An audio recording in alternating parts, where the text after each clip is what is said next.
एबे शीत दिने बहुत भल पालंग शाग मिलूची आ पालंग शाग देह पाई बहुत हितकारक। मुझे पालंग शाग आलू रे गोटे एकदम नुआ प्रकार तरकारी बनैबी। आपण पालंग आलू तरकारी तो बहुत थर प्रस्तुत करी खाइथिबे, किंतु एमती थरे आलू पालंग तरकारी प्रस्तुत करंतु, देखिबे समस्त को बहुत पसंद आसीबो। आपनाको भात, रुटी, परोटा कि पूरी सहित खाई परिबे। नमस्कार, ट्विंकल किचन को आपण मानकु स्वागत। पालंग शाग तरकारी पाई मैं 3 बिड़ा पालंग शाग को भल भावे बाछिकी गोटा धोईकी नैची। ता सहित मैं 2टा मीडियम साइज आलूर ऊपर चोपा को छड़ाई मैं आलू को बेसी बड़ बड़ कि बेसी छोट छोट करी काटिनी। आपण आलू को आपण हिसाब रे कोनोसी शेप रो काटिकी नै परिबे। आलू पालंग शागर क्वांटिटी आपण आपण हिसाब रे कम बेसी करि परिबे। मैं गोटे कड़ाई रे 3 ग्लास पानी दे गरम हवा को रखी।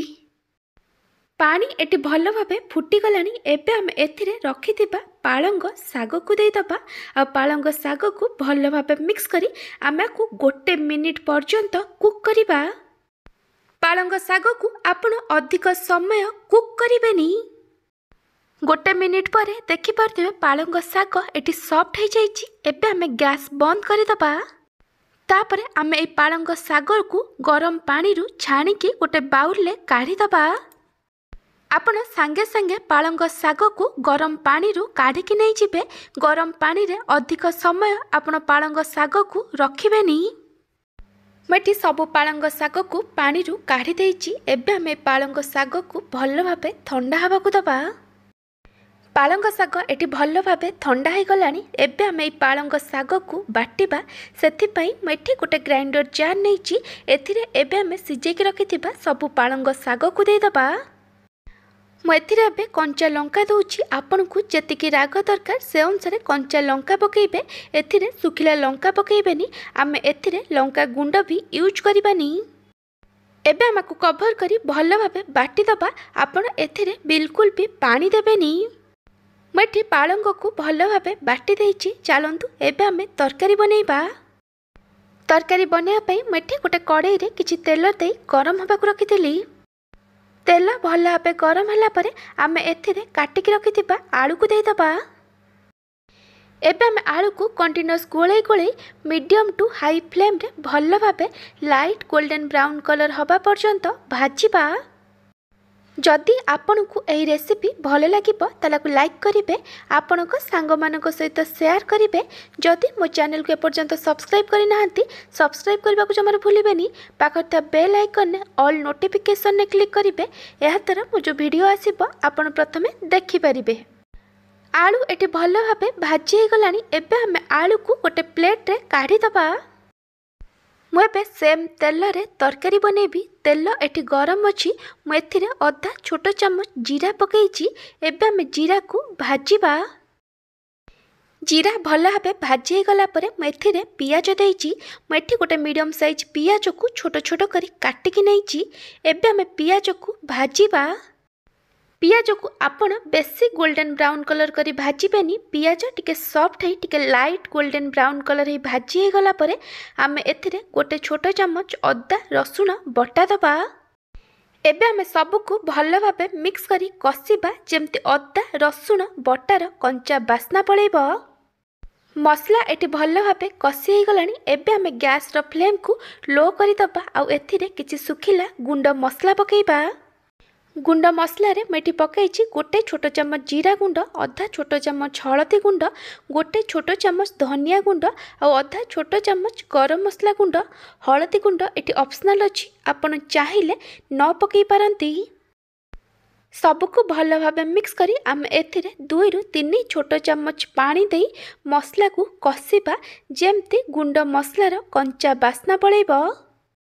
मसला एटी भल भावे कसी गलानी। एटी मसला रु तेल छाड़िबा आरंभ कलानी।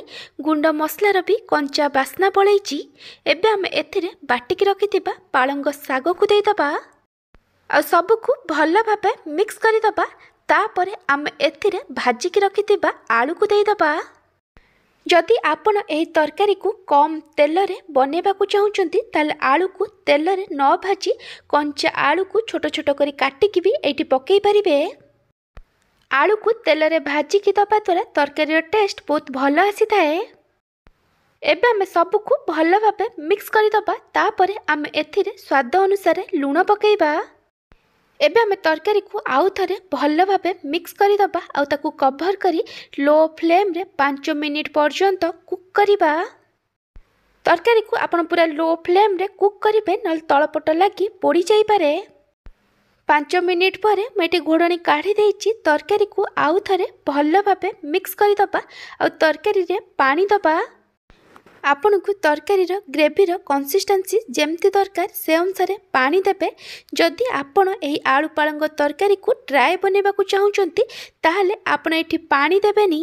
एबे आमे सब को आउ थरे भल भाबे मिक्स करी आकु कवर करी लो फ्लेम रे आउ 5 मिनिट पर्यंत कुक करिबा जेमती आलू भल भाबे सिझी जिवो।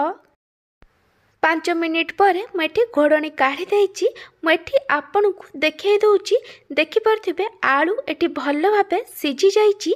एबे आमे तरकारी को आउ थरे भल भाबे मिक्स करदबा आउ गैस बंद करदबा।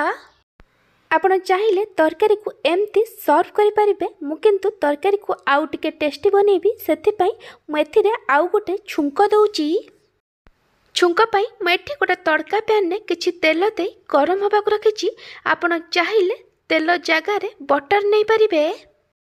तेल भल भाव गरम है पर मुझे 2 ରୁ 3टा सुखिला लंका दउछि आउ रसुण दउछि। मुझे 10 ରୁ 12 पाखुड़ा रसुण को छोट छोट करी काटिकी नहीं। रसुणर क्वांटिटी टिके अधिक रखिबे। एहा द्वारा पालंग आलू तरकारी टेस्ट बहुत भल आसीबो। एबे आमे ए रसुण को भल भाबे लाइट गोल्डन ब्राउन कलर हबा पर्यंत भाजिबा। देखि परथिबे रसुण एटी भल भाबे भाजी हो जाइछि। एबे आमे गैस बंद करदबा आउ रसुण सुखिला लंका छुंक को पालंग आलू तरकारी ऊपर देइदबा। एबे आमे सब को भल भाबे मिक्स करदबा। रसुण छुंक दिया आलू पालंग तरकारी एठी रेडी हो जाइछि। आकु एबे आमे गोटे सर्विंग बाउल ले काढ़ी दबा। एमती थारे आलू पालंग तरकारी प्रस्तुत करंतु। देखिबे समस्त को बहुत पसंद आसीबो। जदि आपन को ए रसुण छुंक दिया आलू पालंग साग तरकारी रेसिपी भल लागिथिबो ताला को लाइक करिवे। आपनक सांग मानक सहित शेयर करिवे। जदि मो चैनल को एपर्यंत सब्सक्राइब करि नाहंती ताले सब्सक्राइब करबा को जमार भूलिबेनी। पाखर बेल आइकन ने ऑल नोटिफिकेशन ने क्लिक करिवे। एहा द्वारा मो जो वीडियो आसीबो आपण प्रथमे देखि परिबे। जदि फेसबुक कि इंस्टाग्राम रे देखुचंती ताले फॉलो करबा को जमार भूलिबेनी। Thank you for watching.